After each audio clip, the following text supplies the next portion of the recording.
오늘 오전에 다 같이 읽으실 성경 말씀은 고린도전서 15장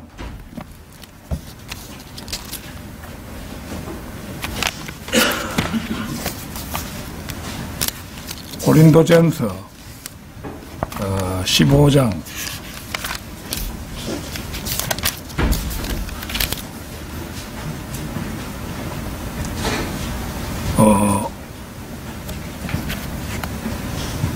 55절에서 58절까지 말씀입니다. 고린도전서 15장 55절에서 58절까지 말씀. 다 찾으신 줄 알고 받들어 읽겠습니다. 오 사망아, 너희 쏘는 침이 어디 있느냐? 오 음부야, 너희 승리가 어디 있느냐? 사망의 쏘는 침은 죄요, 죄의 힘은 율법이라. 그러나 우리 주 예수 그리스도로 말미암아 우리에게 승리를 주시는 하나님께 감사들이 있기를 바라노라. 그러므로 나의 사랑을 받는 형제들아, 너희는 확고하고 동요하지 말며 항상 주의 일을 풍성히 하라. 이는 너희의 수고가 주 안에서 헛되지 아니한 것을 너희가 알기 때문이라. 자, 제가 한 3년 전에 이때는 휴거가 그야말로 임박한 듯 해서 휴거에 관한 설교를 제법 여러 번 했었습니다. 그런데 지금까지 휴거는 아직 안 일어났죠. 그런데 한 3년 지나갔으니까 그만큼 휴거의 날은 가까워졌다. 그렇게 볼 수가 있죠. 거기에 뭐 몇 년 안에 안 왔다고 해서 휴거가 없어지는 게 아닙니다. 그건 하나님의 계획이니까. 그래서 지금 이 우리가 읽은 본문 말씀이 우리 성경 말씀 가운데서 휴거에 대한 최고의 말씀 바로 뒤에 요 당부의 말이 실려 나오고 있죠. 그래서 오늘 드릴 말씀의 제목은 휴거를 앞둔 성도들에게 주는 바울의 최종 권면. 휴거를 앞둔 성도들에게 주는 바울의 최종 권면, 이런 제목으로 말씀을 드리겠습니다. 벌은 힘으로 쏘고 나면 상대에게 타격을 가하고 자신은 죽습니다. 죄가 우리를 쏘고 나면 우리도 죽지만 죄도 죽습니다. 그래서 우리의 죄는 우리가 죽어야만 피장파장이 됩니다. 저는 벌이 침으로 쏘고 나면 자신이 죽는다. 이 말을 보면서 옛날 생각이 머릿속을 스치고 지나갔습니다. 그때가 아마 초등학교 한 6학년이나 5학년 무렵이었다고 생각되는데, 우리 마을 뒤에 뭐 땡삐집이 있다. 땅벌을 땡삐라고 하죠, 사투리로. 그래가지고 뭐 어쩌간에 친구들하고 함께 뭐 땡삐집 파러 가자 뭐 이래가지고 가게 되었어요. 그런데 우리 친구들 전부 다 항상 내가 솔선수범하기를 기다리고 이런 형편이었기 때문에 이제 팔려고 괭이를 들고 올라갔는데 보니까 뭐 덜랑거리지도 않고 벌들이 덜랑거리지도 않고 아마 좀 늦가리였던 모양입니다. 그래가지고 한번 괭이로 땡삐집 입구를 탁 콱 찍어가지고 잡아당기니까 그 굉인 날에 땡비 한 마리가 반으로 잘린 게 턱 나오더라고요.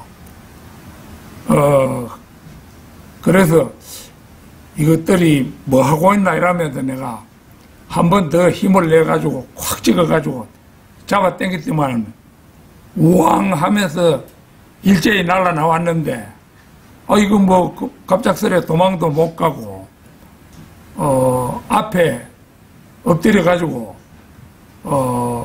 있는데 무슨 뭐 무장이 되어 있는 것도 아니고 그래가지고 이 땡비들이 머리를 막 쏘아제꼈어요.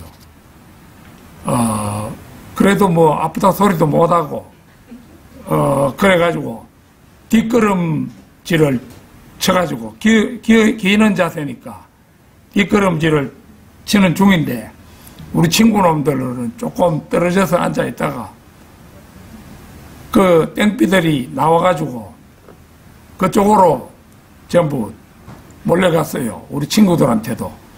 그러니까 이게 친구들한테도 막 달라들어서 쏘니까 이것들 전부 그 산비탈을 막 뒹굴면서 내려가고 이 판이었는데 그날 뭐 몇 방이나 먹었는지는 잘 모르겠어요. 뻥뻥하니 막 아픈데 이거 이러다가 벌한테 이거 쏘여가지고 얼굴 보면은 내일 창피해서 어떻게 다니나 싶어가지고 댕댕이 덩굴이라고 있는데 그걸 걷어가지고 이왕 머리에 주로 쏘였으니까 부기가 머리에만 있으라고 요리 이제 딱 졸라맸는데 이렇게 만져보니까 완전히 그 언덕이 졌더라고요. 위에는 막 붓고 밑에는 그냥 있으니까 그래가지고 보니까 위에는 물렁물렁하고 부어가지고 아래로 이제 있는데 밤에 사실은 이제 자연계에 그 벌도 살려고 태어났는데 그 건드린 내가 잘못이죠. 안 그래요? 근데 밤에 생각하니까 억울해 죽겠는 거라요.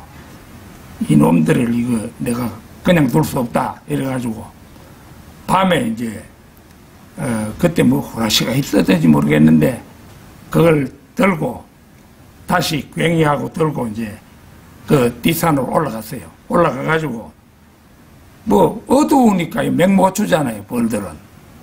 그래가지고 몽땅 그걸 캐내버리세요. 뭐 잉잉거리는 거 이런 거 뭐 밟아 죽이기도 하고 뭐 이러면서 캐내니까 그 5층으로 되어 있더라고. 집이 5층으로 한 이 정도 넓이로 이래가지고 5층으로 딱 지어져 있는데 집이 크긴 큽니다. 그래가지고 사실 이제 복수한다고 했지만은 그 자연적으로 볼 때 나는 아주 흉악한 놈이고 지금 괜히 가만히 있는 우크라이나를 공격해가지고 푸틴 있잖아요. 전쟁을 일으켜가지고 궁지에 몰려있지요.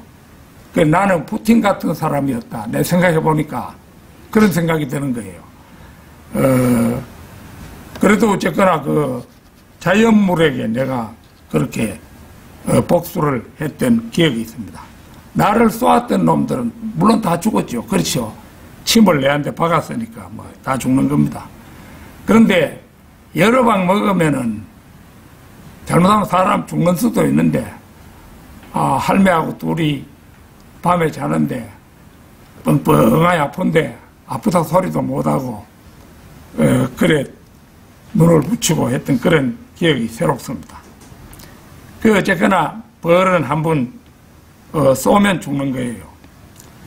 그래서 이제 우리의 죄는 우리가 죽어야만 피장파장이 되는데요. 이제 다행스레 우리 성도님들은 전부 이제 죄를 예수님께 다 전가시키고 오늘 영원한 소망을 바라보고 있는 참이지요. 죄는 죽음을 요구할 능력을 갖습니다. 이 능력이 바로 율법의 능력입니다. 율법은 우리의 죄에 대하여 목숨을 요구할 권리를 가지며 우리는 죄가 있는 한 그 요구에 굴복하여 죽을 수밖에 없습니다. 그러나 우리 주 예수 그리스도께서 우리의 죄를 자신이 대신 짊어지셨습니다.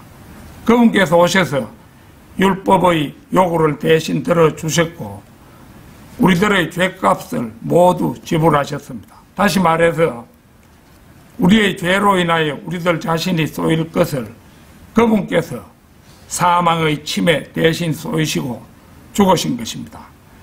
그래서 우리의 죄는 그분의 죽으심으로써 피장파장이 되어 소멸되었습니다. 죄가 소멸되었으므로 우리는 죽지 않아도 이제 괜찮게 된 것입니다. 사망의 쏘는 침도 다 소멸되었습니다. 오늘 본문 말씀에 오 사망아 너희 쏘는 침이 어디 있느냐.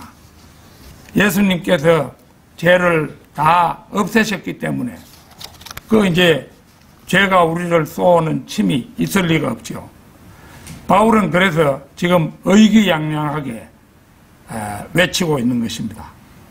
오 사망아 너희 쏘는 침이 어디 있느냐. 오 음부야 너희 승리가 어디 있느냐. 그러나 그러함에도 불구하고 사망의 벌은 아직도 윙윙거리면서 믿는 자들을 위협하기도 합니다.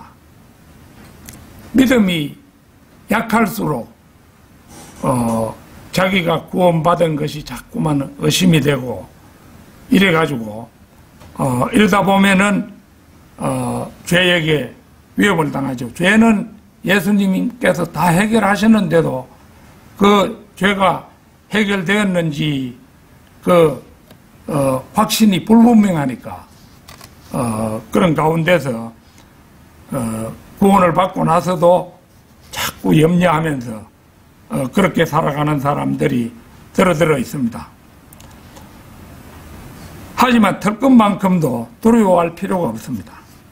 그리스도께서 이미 사망의 벌에 쏘여서 죽으셨기 때문에 그 벌 또한 더 이상 위력을 발휘하지 못합니다.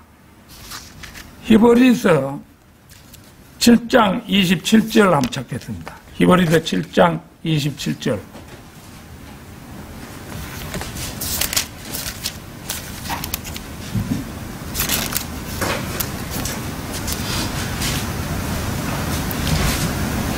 그분께서는 그러한 대제사장들처럼 먼저 자기 자신의 죄들로 인하여 희생 제물을 바치고 다음으로 백성의 죄들로 인하여 희생 제물을 바치는 일을 매일 할 필요가 없으시니라. 이는 그분께서 자기 자신을 다 바치셨을 때 이것을 친히 한 번에 이루셨기 때문이라. 이 말씀은 대제사장이신 예수 그리스도께서 자신을 제물로 드려서 단번 속죄를 여러 번 속죄를 하는 것이 아니고 단 한 번 죽으심으로 단번 속죄를 이루셨음을 보여주는 말씀입니다.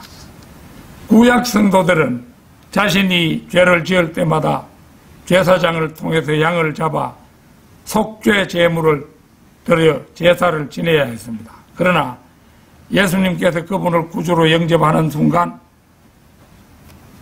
모든 죄를 사함받는 놀라운 은총을 입게 된 것입니다. 그분의 피는 바로 영존하시는 하나님의 피이기 때문입니다. 휴거를 앞둔 성도들에게 주는 바울의 최종 권면, 첫째는 확고한 마음을 가지라는 것입니다. 자, 오늘 본문 말씀으로 돌아가 보겠습니다.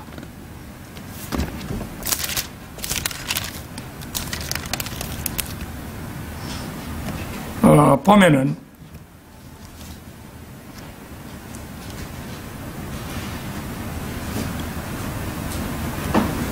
그러므로 그러니까 58절이지요. 거기 58절. 그러므로 나의 사랑을 받는 형제들아 너희는 확고하고 동요하지 말며 항상 주의 일을 풍성히 하라. 이런데 지금 말씀드리는 것은 그 첫 번째 조항입니다. 너희는 확고하고, 확고하고라고 말씀하고 있죠. 네이버에 확고하다는 말을 검색해 보면 태도나 상황 따위가 튼튼하고 굳다 이렇게 나와 있습니다. 실생활에서는 확고한 목표, 확고한 다짐 등으로 곧잘 사용이 됩니다. 골로새서 2장 7절 한번 찾겠습니다. 골로새서 2장 7절입니다. 2장 7절. 그분 안에서 뿌리를 내리고 강화되며 믿음 안에서 확고하게 세워져 너희가 가르침을 받아온 대로 그 안에서 감사들을 넘치게 하라. 진정한 그리스도인은 뿌리를 내리고 자리 잡고 정착되고 확고히 서고 세움을 받습니다. 그러면 그 사람은 진정한 기초 위에 있게 됩니다. 그리하여 그의 생애는 굳건한 반석 위에 뿌리 내리고 자리 잡았기에 철학과 과학과 전통을 숭배하는 사람들의 매력적인 속임수에도 요동하지 않을 수 있습니다. 베드로전서 2장 4절 5절 한번 찾겠습니다. 베드로전서 2장 4절 5절입니다.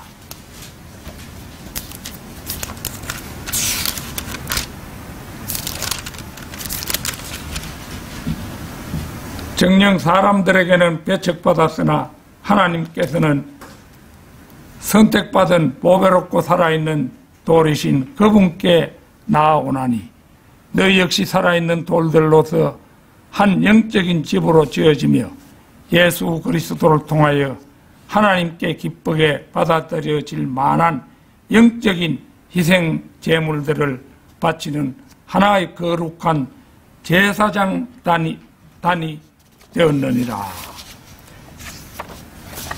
예수 그리스도께서는 산 돌이십니다. 그리고 우리는 그분이 살리심으로 인하여 산 돌들이 되었습니다. 예수 그리스도께서는 사람들로부터 버림을 받으셨습니다. 바로 그래서 그분은 하나님께는 산 돌로 여겨지셨습니다. 물론 우리도 하나님께서 귀중하게 택하신 산 돌이신 그리스도께로 나아가 그분과 함께 쓰임 받아야 진정한 산 돌입니다. 방금 읽은 2장 5절 다시 한번 읽겠습니다.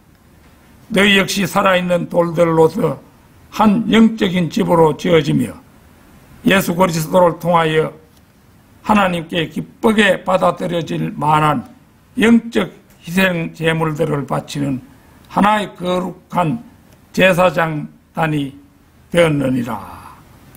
성도들이 어째서 산 돌들이냐 하면 한 영적인 집으로 지어져 올라가기 때문입니다. 이 영적인 집은 살아있는 집이요 그러기에 자라는 집입니다. 이 구원받은 성도가 한 명, 두 명 세상에서 늘어갈수록 이 영적인 집이 점차 커지는 거죠. 그러니까 자라는 집입니다. 이 집이 살아있고 자라는 집인 까닭은 그 집을 지어 올리고 있는 우리가 모두 산 돌들이기 때문입니다. 우리가 죽은 돌이라면 그 집도 죽은 집이요 자라지 못하는 집이 되고 말았을 것입니다.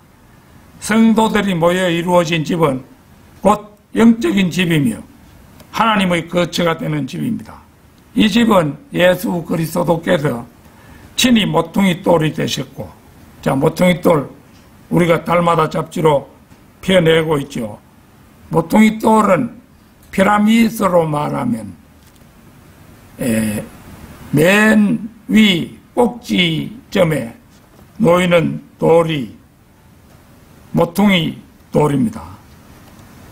그래서 지금 예수님께서 모퉁이 돌이 되셔서 그 우주의 맨 꼭대기에 딱 앉으셨기 때문에 이 우주가 한시도 파괴되지 않고 그대로 유지되는 것입니다.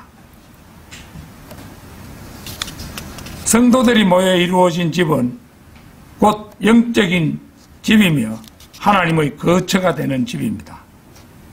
이 집은 예수 그리스도께서 친히 모퉁이 돌이 되셨고 우리 모두는 그 모퉁이 돌에 알맞게 맞추어져 쌓아 올려져 갑니다.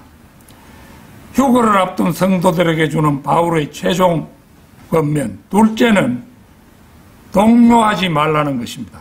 오늘의 본문 말씀은 우리를 향해 동요하지 말라고 합니다. 여기 나온 동요하지 말라는 이 말은 바이블 빌리버들의 좌우명이 되어야 합니다. 죽을 수밖에 없었던 이 세상에서의 생명은 이미 끝나버렸고 우리의 죄는 더 이상 우리를 건드릴 수가 없게 되었으니 우리가 영원한 생명을 소유하게 되었다는 사실을 확신하고 절대로 동요해서는 안 된다는 것입니다. 베드로전서 2장 24절 한번 찾겠습니다. 2장 24절 그분께서 친히 자기의 몸으로 우리의 죄들을 담당하셨으니 죄들의 죽은 우리가 의에는 살게 하려 하심이라. 그분께서 맞으신 채찍들로 인하여 너희가 치유되느니라 되었느니라. 이 구절은 바울 서신서 가운데서 로마서 6장의 내용과 완전하게 일치합니다.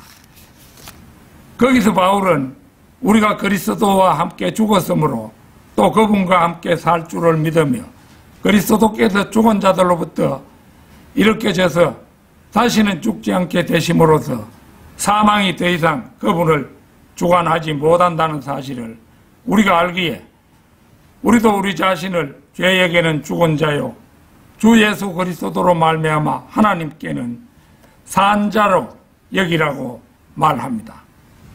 그리스도인은 죄에게는 죽은 자입니다. 그리스도인은 죽었습니다. 죄에 대하여 죽었기 때문에 죄가 더 이상 그리스도인을 어떻게 할 수가 없게 되었습니다. 그리스도인은 세상에 대하여 이미 끝난 사람입니다. 그리스도인은 죽었습니다. 죄에 대하여 죽었기 때문에 죄가 더 이상 그리스도인을 어떻게 할 수가 없게 되었습니다. 그리스도인은 세상에 대하여 이미 끝난 사람입니다. 그래서 세상은 그리스도인에게 뭐라고 시비를 걸 수 없게 되었습니다. 그리스도인이 세상에 대하여 죽는 바람에 이번에는 세상이 거꾸로 그리스도인에 대하여 죽고 만 것입니다.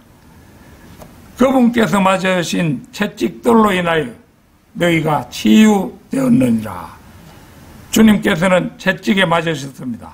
이로써 우리는 영적 치유를 받게 되었습니다. 주님께서 맞으신 채찍으로 우리의 구속이 이루어졌던 것입니다. 주님께서는 우리의 모든 죄들을 자신의 몸으로 감당하셨습니다. 그냥 채찍질 하니까 이런 데서 회초리 꺾어가지고 등이나 종아리를 치는 이런 것이라고 생각 좀 하십시오. 로마 군인들이 휘두르는 채찍은 길기도 길 뿐만 아니라 거기에 여러 가지 쇠조각 같은 게 달려가지고 한번 후려치면은 칠 때마다 살점들이 막 떨어져 나가는 그런 채찍입니다.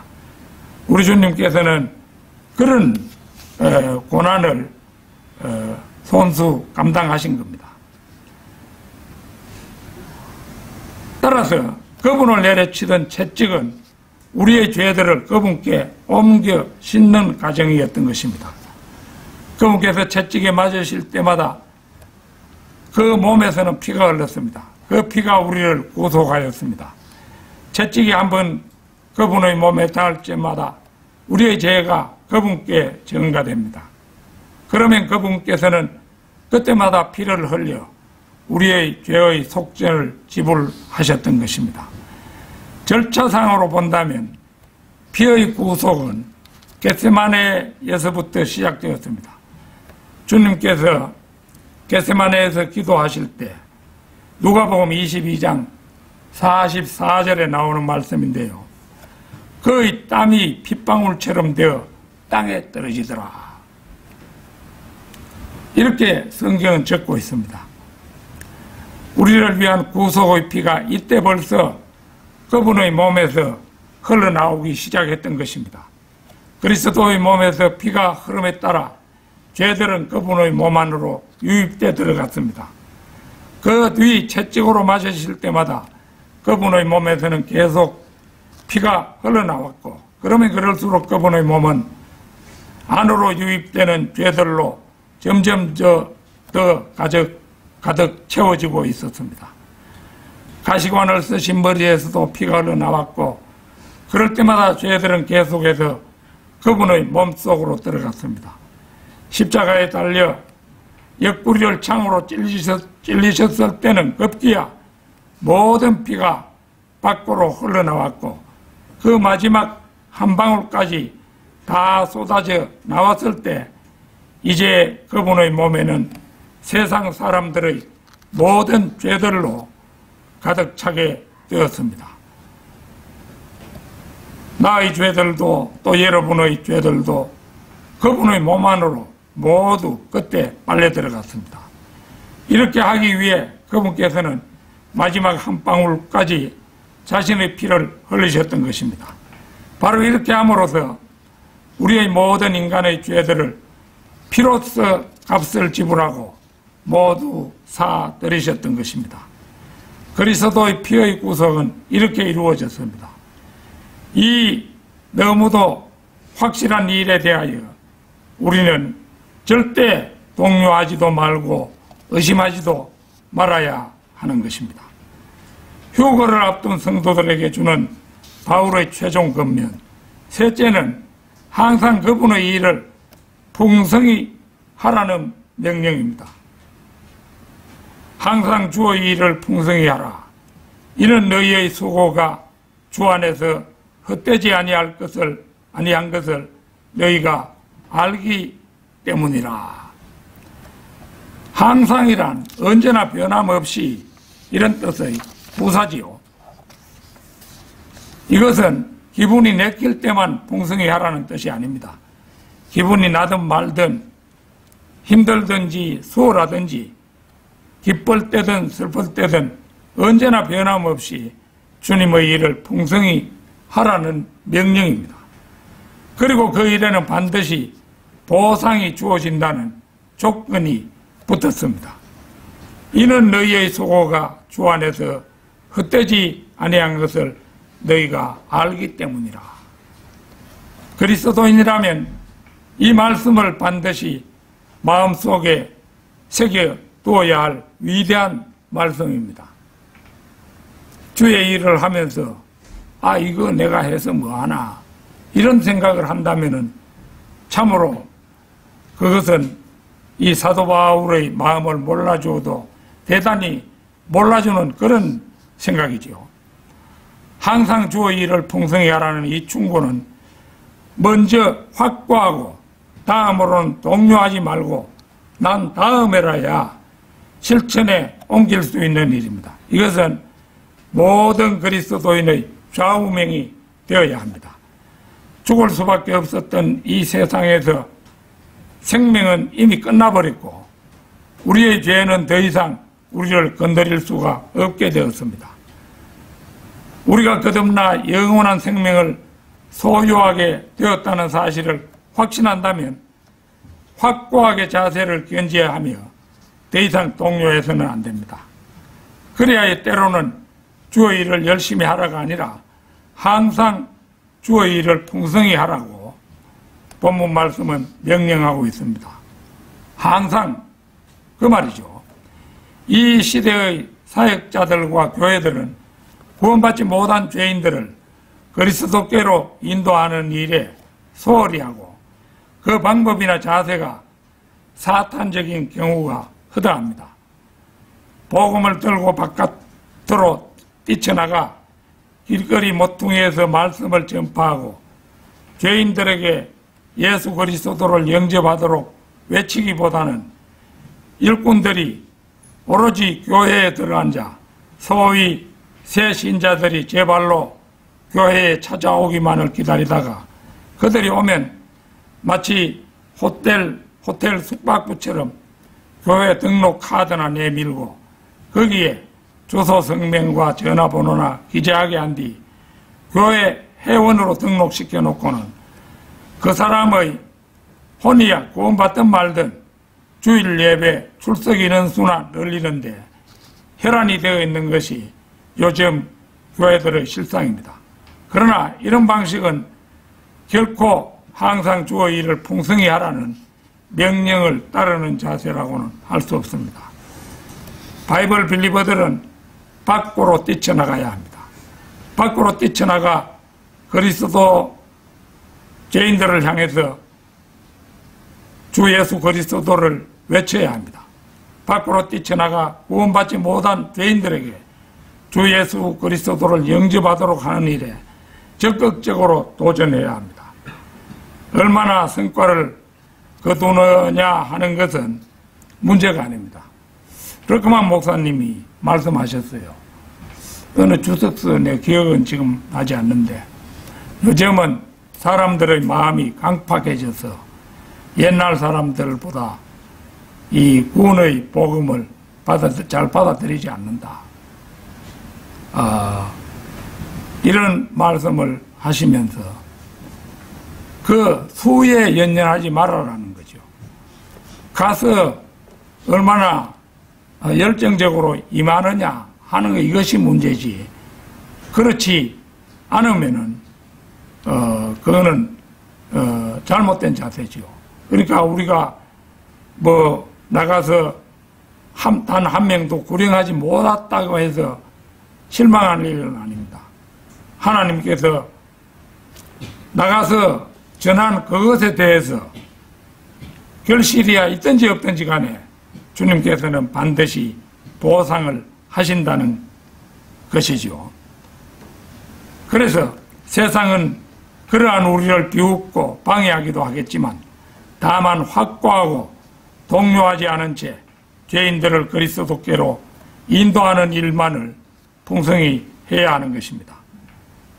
자기 교회 출석자를 늘리는 것이 능사가 아닙니다.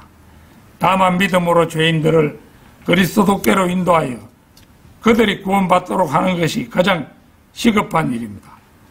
죄인들을 주님께로 인도하는 일, 이처럼 확고하고 동요함이 없이 복음을 전파하는 것, 이것이 주님의 일을 넘치게 하는 일이며 주님께서는 우리가 바로 그렇게 하기를 원하십니다.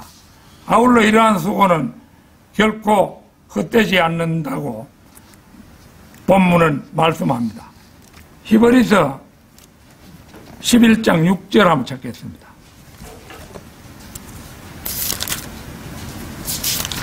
히브리서 11장 6절.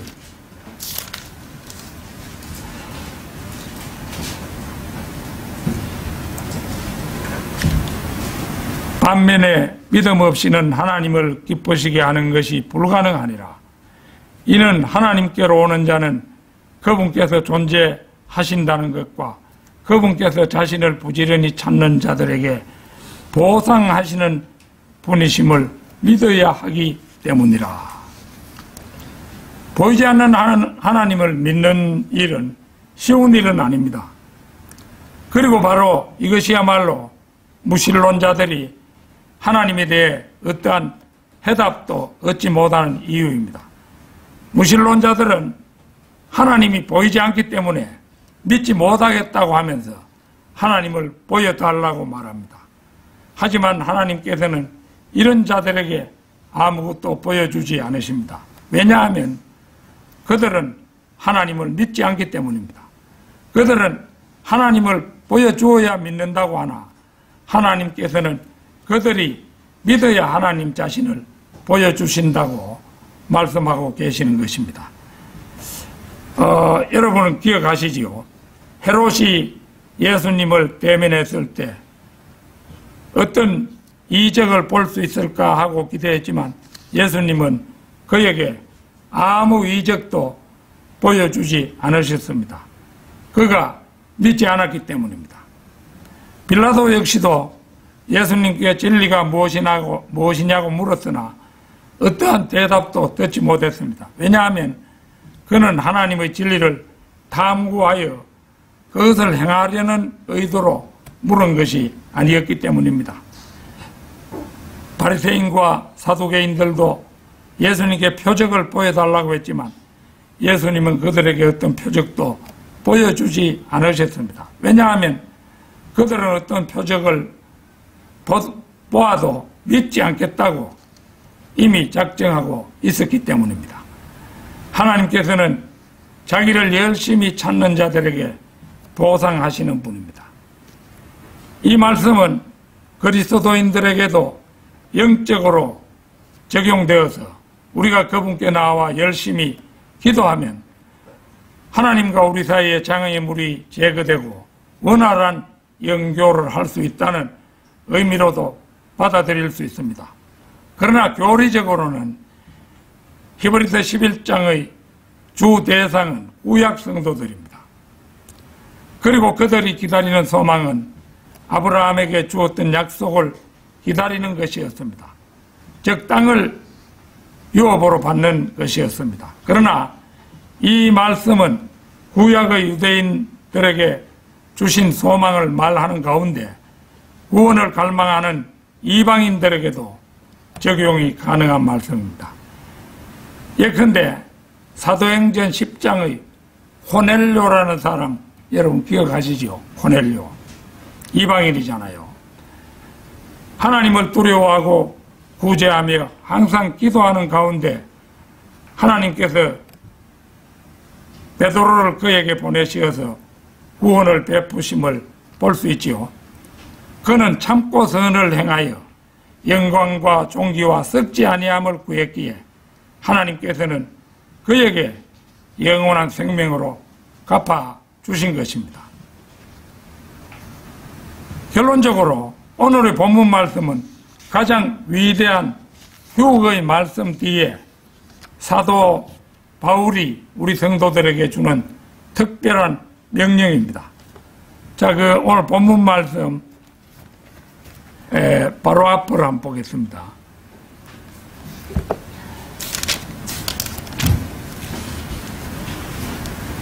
(51절에서) 15장 고린도전서 15장 51절에서 54절입니다. 보라, 내가 너희에게 한 신비를 제시하노라.